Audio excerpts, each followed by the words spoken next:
Namaskar and hello and welcome to PGurus channel. I'm your host Sree Iyer. Today I have the pleasure of company of Abhijit Iyer-Mitra, and Abhijit and I are going to talk about the MBS doctrine. Mohammed bin Salman, who has been the person running the affairs of the Kingdom of Saudi Arabia.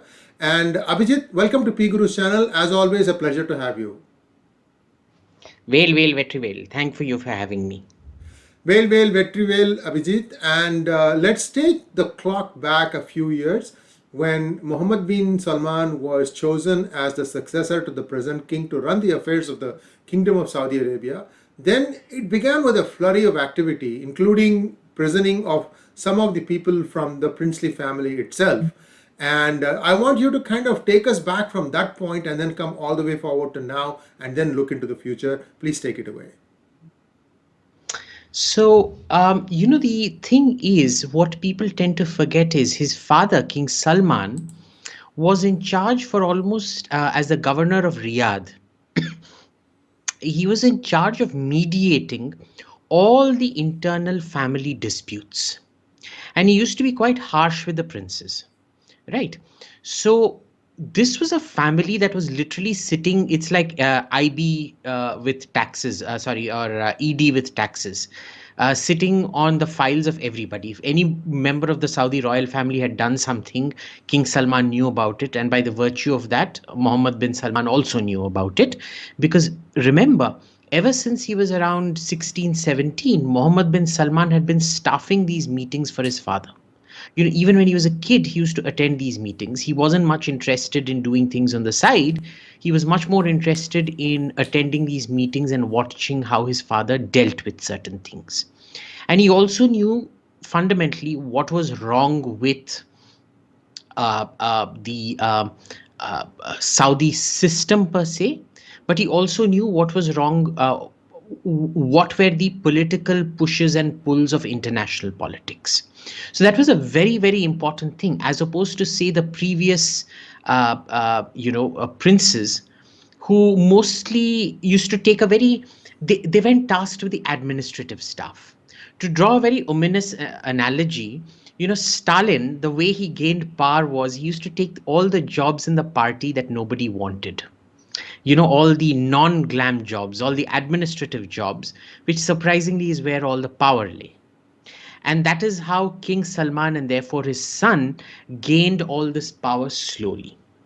Now, that said, what he saw was that there was so much push and pull within the Saudi royal family itself that you couldn't have any realistic change because of how corrupt the system was. This was number one. The second thing we need to remember is that people that we tend to lionize today, people like Jamal Khashoggi, was part of that entire corrupt cabal. I think people genuinely tend to forget that. I think you remember very well how Adnan Khashoggi was. He was involved in the entire Bofors thing and all of that. It wasn't exactly a speaking up for righteousness, speaking up for press freedom. I mean, what a joke, because all these governments that Jamal Khashoggi supported in the past before King Salman, where was the press freedom under them? People, family members used to get taken aside, tortured, and all of that. He never blinked an eyelid. The problem comes about, see, this is why, as much as we should condemn the killing of a journalist, we also need to understand the three separate facets to Jamal Khashoggi, what it was. Number one, he was a quintessential, very rich insider who had justified and supported all the previous anti democratic moves of the Saudi government. Number one. Number two, he was a soft Islamist. And never forget that. In the Saudi terminology, it's very curious. Saudi foreign policy used to be that anybody who opposed the family, internally they would call them a moderate, because that was delegitimizing you. Because when you're a Wahhabi or a Salafi, you have to be a fundamentalist. So internally, you would be called a moderate. Externally, you would be called an Islamist. So if you were if you were approved by the Assaud family, you could pretty much tread that soft Islamist line anywhere you wanted. Third, remember Jamal Khashoggi started off supporting MBS. It was only after his ill advised intervention at a Washington think tank, sometime in late 2016 or early 2017, that MBS essentially said, you know what, you are banned from writing for the time being. And it was only the personal peak of not being allowed to write and speak publicly that turned Jamal Khashoggi against MBS. He had no moral outrage or any moral qualms before his own personal wings were cut. All right. So there are many ways of looking at this. In one sense, the Saudi state is just as politically repressive as it always was. On the other, people like Jamal Khashoggi are very much remnants and beneficiaries of that old regime ancien, if you want to call it that, who were, essentially peddling the old Saudi line as long as the gravy train worked for them. The moment the gravy train stops working for them, there is this sudden moral outrage, this discovery of morality, this discovery of human rights and virtues and things like that. So this is the background. And what about Prince Al Walid, I think the biggest investor in Twitter, I think, if I'm not wrong. He was also imprisoned by MBS for a couple of weeks and then he was let off. Do you remember what the charges were? Nobody still knows what the charges were except not paying the state tax dues. Basically, the entire system works on corruption, right? You have to pay off the princes, and it's there in the Saudi. The basic rules of state dictate that you have to keep all the princes of Saud happy in one way or another, keep them in good health, good wealth, and all of that. But it's very easy when we focus on Walid bin Talal to lose sight of the bigger narrative here, because Walid is just one small cog in a much bigger wheel. So he's just your classic. He was also a beneficiary of the old regime, which is wanted status quo because the status quo benefited them. I see. So let's fast forward the clock a little bit.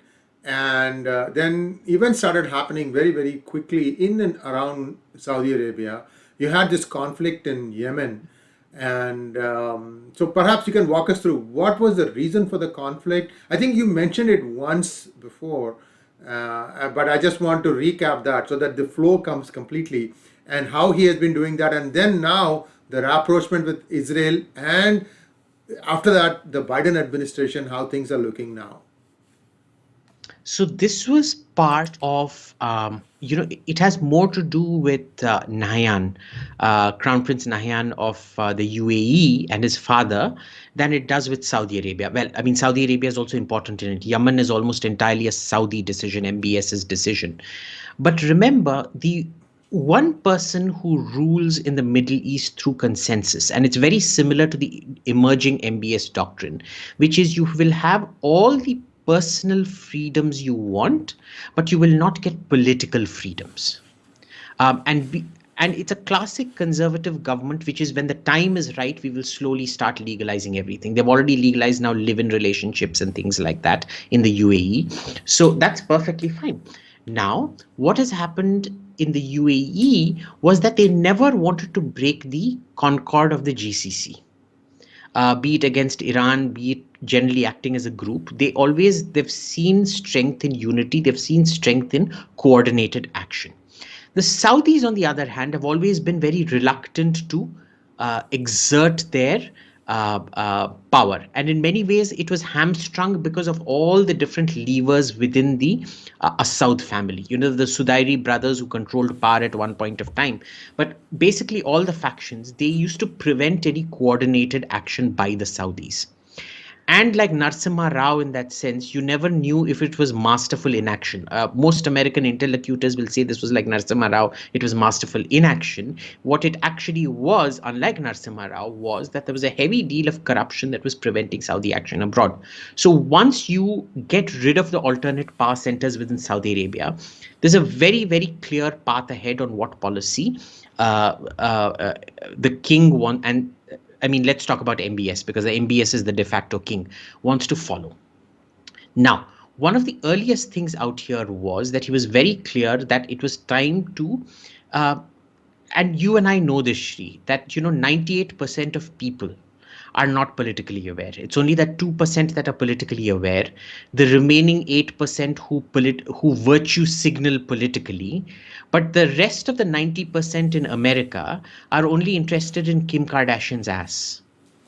Or in the local context, who's the local version of Kim Kardashian? Um, Now let's Swara stay with Bhaskar. yeah, let us stay with gluteus maximi of people. Okay. Whatever. Hmm. So, of course, Swara Bhaskar belongs to that 8% of people who virtue signal being clueless about everything. And the rest of the people are only concerned, the 90% of the population are only concerned about her jhumkas and thumkas and all of that, despite her great intellectual pretensions on that front. So, what happens here is this is a very profound social reality that is equally applicable in America, in India, in the UAE, and in Saudi Arabia. Because anthropologically speaking, all societies under the same stimulus tend to act the same, tend to be the same. And here, what he understood was that he can get 90% of the population with a loosening of social control without loosening political control. But in order to show that differentiation, he has to show that I will not tolerate political dissent. You don't ask me for social liberalism. I will start giving it to you slowly, slowly, slowly, slowly, slowly. And he has. Today, ultimately, the religious police can no longer come and arrest you as and when they want. They can't take action against you as and when they want. Women can today finally walk around without their hijabs in Saudi Arabia now. He himself has appeared in conferences in Saudi Arabia, being interviewed by Muslim women without any headscarf, wearing skirts. All right, which is a very powerful message. People forget what kind of, and in a sense it goes together, because social reforms are a deeply, deeply disruptive process. You need to maintain political control while you liberalize socially. And then once and de-radicalization takes 30, 40, 50 years to happen. In the UAE, you remember how it was. We've all been to Dubai in the 80s. We remember how it used to be in the 80s, and look how it is today. Socially, they're extremely liberal now after a while. Even though in the 90s and early 2000s, there was this reputation that sheikhs can just pick you off the street and do what they want with you and nothing will happen to you. That is no longer the case now. So this is a evolutionary process of human development. MBS gets that. And in that sense, it's been Nahyan's sort of mentoring him. And now that he's blossomed into his own leadership, they happily accept that leadership, because this leadership is completely in tune with their own vision, the UAE vision in that sense. Now, where does Yemen come into all of this? Just the same way that establishing back home that I will do social reforms at my progress, at my convenience. You will not push me to do any damn thing.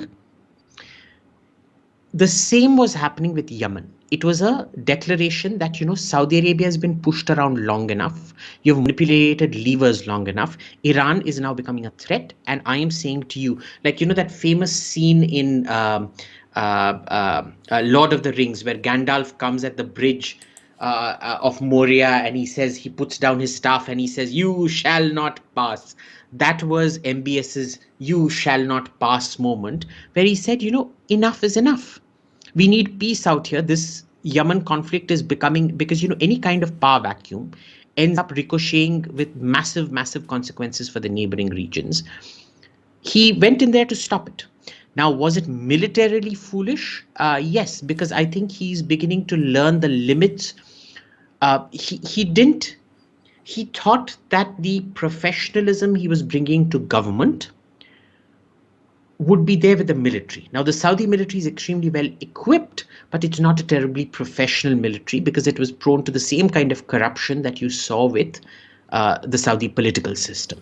So it's a case of the only real mistake that MBS made was not seeing the military deficiency, confusing technology for ability, which very frequently, as we've seen with America in Iraq and Afghanistan, is not the case. But that was the mistake. Now, there was also the role of the ex-Pakistani general Rahil Sharif in this Yemen war, isn't it? Was he not fighting on behalf of Saudi Arabia? How did all that play out? No. He was roped in as a consultant or something like that. But then that also ended pretty damn quickly because they realized he was completely useless in it. Because see, Rahil Sharif ultimately is has to balance Pakistan's interests. And I think both the UAE and the Saudis realized very well that the only interests that Pakistan was concerned about were its own and not even Pakistan's interests. The interests of that ruling elite, that 200 odd thousand, the 2 lakh odd families that control everything in Pakistan and treat it essentially as an absentee zamindar state.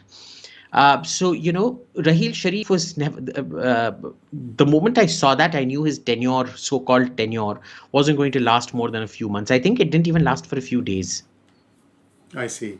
Now, so we are now brought up to date in terms of how the Kingdom of Saudi Arabia, along with UAE, has normalized its relations with Israel. Now, if you look at what is happening in UAE, Israel is beginning to take a lot of interest in what is happening there. In fact, some companies are buying up companies based in Dubai, and that might be a good thing because the infusion of technology and probably a better transparency augurs well for the kingdom itself. And we are seeing also some of the black money moving from there to Turkey.